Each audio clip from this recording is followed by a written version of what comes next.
A few weeks ago on this channel, one of the recent videos, I mentioned that it won't be too long before the weeks pass and we're at the end of February and into March and thinking about surveying for glowworm larvae. It's the end of February, or very close to the end of February. In fact, it's the 24th today, and it's been mild in the last couple of weeks, although the last 2 days temperatures have dropped a little bit, but there's some pleasant periods of quite warm sunshine, and I'm hoping that that might have instilled a bit of activity in glowworm larvae that are present. So this is an early glowworm larva survey. It's probably going to fail, and fail miserably, because it's probably still a little bit too early and today isn't mild enough. But if you don't walk the paths, you don't find, do you? And if you don't find, you don't know. So I can hear the sound of machinery, so there's a bonus to this video if we don't see or find any glowworm larvae, because it sounds like work to continue the restoration of this site to its former glories is continuing. So we'll go and investigate the work that's afoot.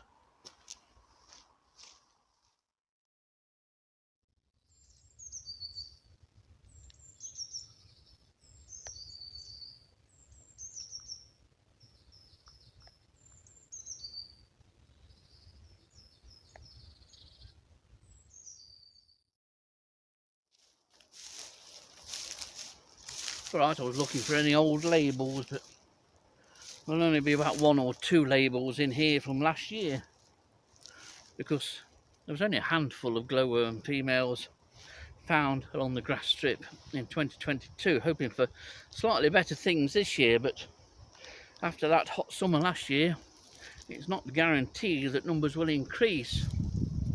Whether that applies to adults, I don't know, but we'll have to see how this current season 2023 transpires over the course of the next few months. But work is continuing, and in fact has just started on cutting the grass, but the grass is being cut this year in conjunction with the removal of the brash, and so it's a flail mower that's being used, and you'll see that as we go a bit further down and or as we come back through. But this is how the grass strip looks a year on from when it was first cut.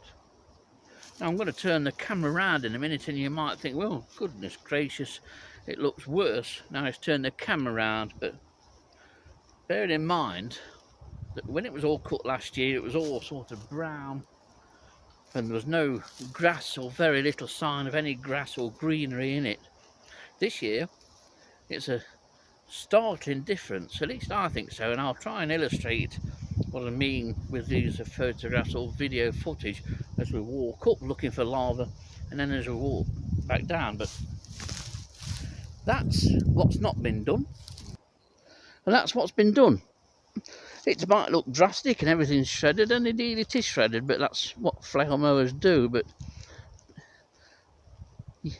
what you should be able to make out is that there is far more green in this picture than the equivalent picture a year ago, and the grass will have covered this within a few weeks' time.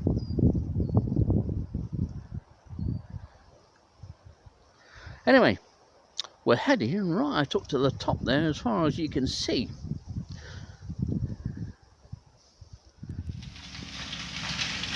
Quite dramatic skies, really. Look quite leaden, but it's all just an illusion. We're not going to get no rain today, but that's the work that's being done. Yes, not the best of things for invertebrates, I agree, but it's necessary because it's the only way we can get this site restored.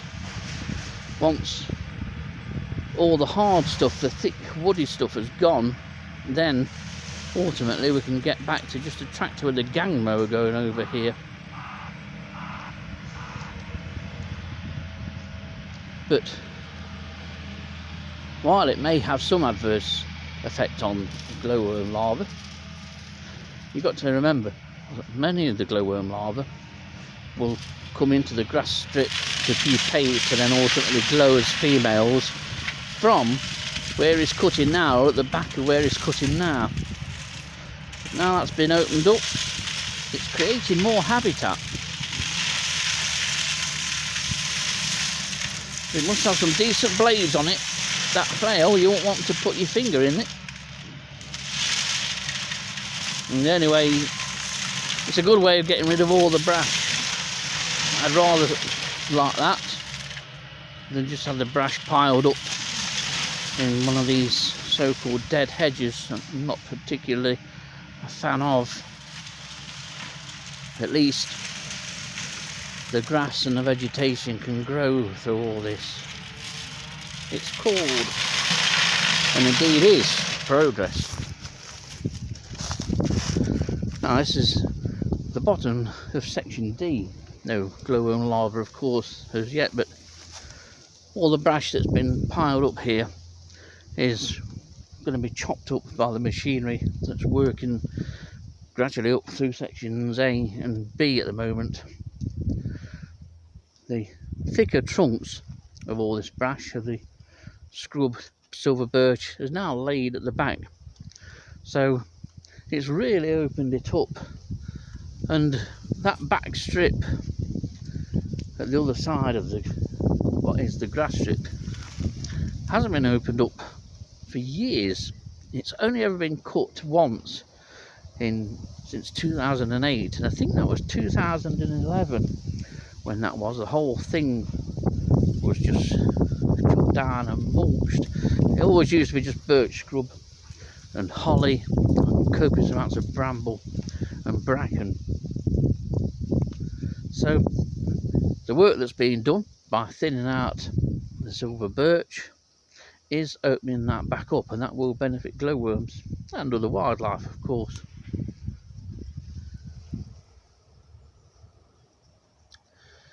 Well, I'm approaching the top part of section D and still no glowworms. It's not surprising really. I just come up here just to get a record on the website, even if it's a record of none.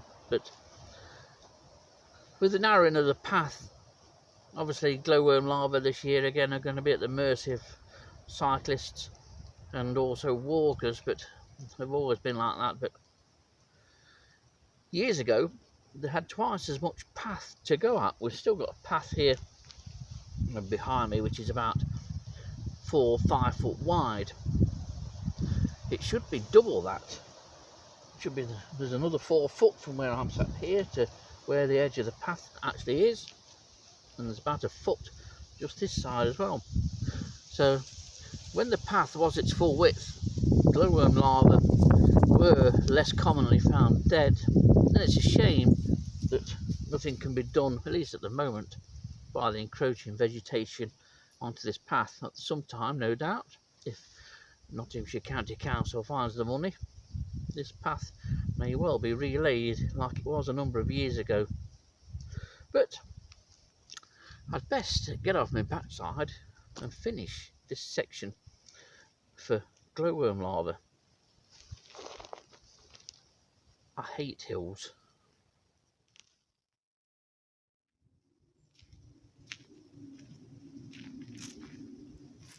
Well, not surprising, no glowworm larvae on the way up, but February the 24th is still very early, but it's not out of the question considering how mild it's been for the past couple of weeks.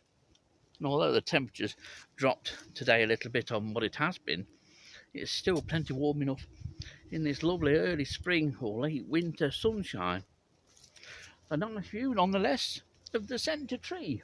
It'll soon be budding up and opening up, and we'll see that over the course of further videos while I'm doing these larval surveys in the next few weeks and a couple of months.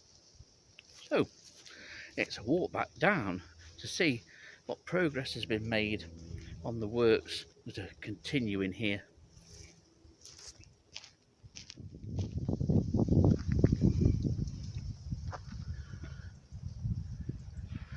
I'm just on the way back down now, back towards the car. This is section C. We're about halfway in section C. And here again you can see the benefits of the work that is still going on. So much better than last year. A remarkable difference. But you can see how the scrub, there's quite a bit of scrub growth, and that's just in a year. But probably by tomorrow that'll be on.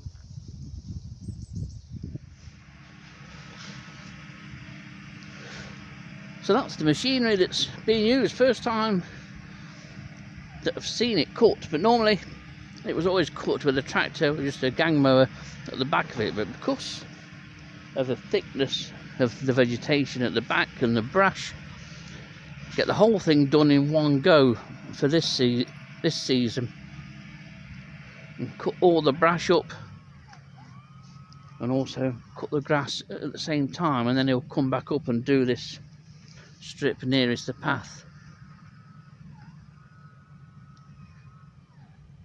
But it's certainly opened up all that back. Maybe you might even get one or two glowworm larvae and glowworm females tucked away in the back again like we used to.